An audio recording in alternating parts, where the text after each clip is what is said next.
Mamaya na. Ay, nag-bless na si Father. Ay, natin ko doon. Wala, hindi makarating.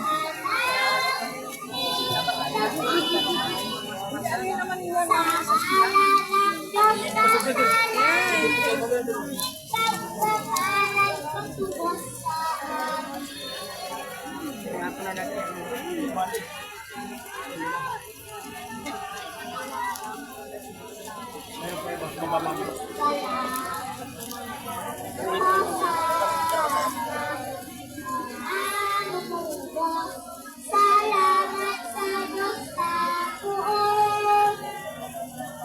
Sana aking awit sa alangin langit. Sa ngalan ng Diyos na salangit, pagpapalat ng tubos sa Manalangin tayo.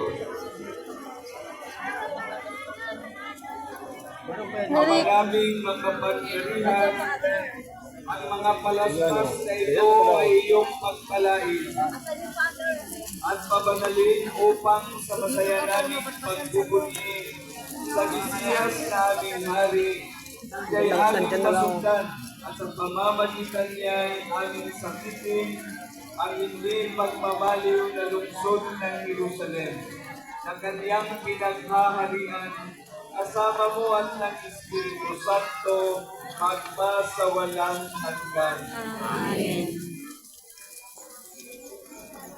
Sumayin niyo ang Panginoon.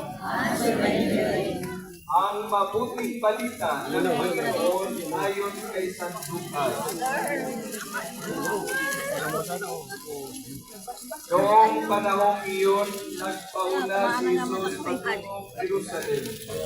Nang malapit na siya sa Bethphage at Bethania, sa bundok na kung tawagin bundok ng mga olibo, binauna niya ang dalawang alagad.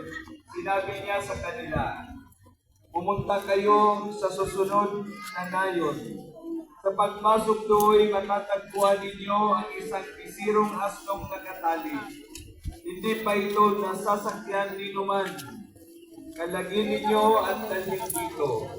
Kapag may nagtanong kung bakit ninyo kinakalag, sabihin ninyong kailangan ng Panginoon."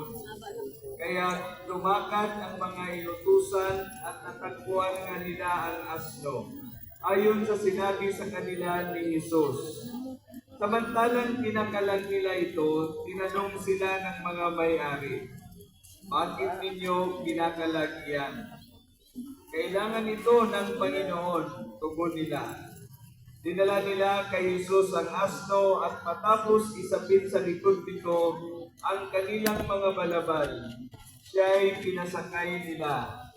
Nagpatuloy si Jesus sa kanyang paglalakbay at sa kanyang daraanan na may inilalatag ng mga tao ang kanilang mga balabal